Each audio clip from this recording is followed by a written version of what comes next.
কওমি মাদ্রাসায় যারা পড়ায় তারা কত বছর বয়সে রিটায়ার করে? জি, হযরত কাসেম নানতুবি রহমাতুল্লাহি আলাইহি কত বছর বয়সে রিটায়ার করেছেন? মাহমুদ হাসান দেওবন্দি কত বছর বয়সে রিটায়ার করেছেন? শাইখুল হাদিস আল্লামা আজিজুল হক কত বছর বয়সে রিটায়ার করেছেন? শামসুল হক ফরিদপুরি কত বছর বয়সে রিটায়ার করেছেন?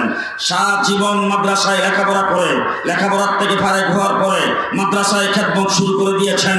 আজীবন মৃত্যু পর্যন্ত মাদ্রাসার ডিউটি পালন করেছেন, একদিনের জন্য রিটায়ার করে নাই। পেনশন কি জিনিস কওমি মাদ্রাসাওয়ালারা জানে না।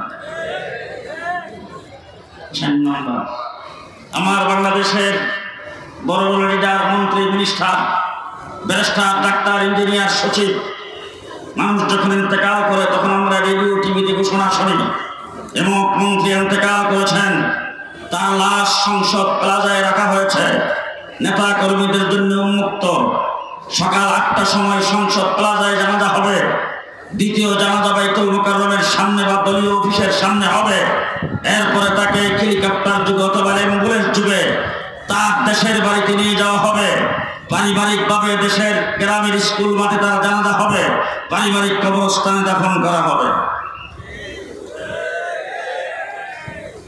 একমাত্র প্ল্যাটফর্ম কওমি মাদ্রাসা, যেই মাদ্রাসার আজীবন ছাত্রর পেছনে শিক্ষক মেহনত করার পরে, এলেমের খেদমত করার পরে, খানকার খেদমত করার পরে, দ্বীনি কাজে ব্যস্ত থাকার পরে শেষ নিঃশ্বাস মাদ্রাসায় ত্যাগ করেছেন, লাশটাও মাদ্রাসায়।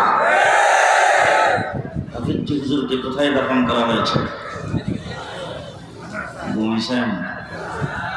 হাফিজ হুজুরকে কোথায় দাফন করা হয়েছে? মাদ্রাসায়।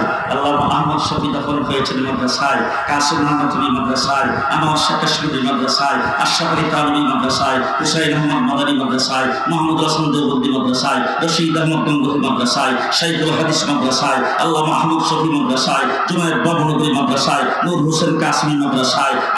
আমাদের বুজুর্গান দ্বীন আজীবন তিনি এলেমের খেদমত করার পরে শেষ পর্যন্ত লাশটাও মাদ্রাসায় দিয়ে গেছে।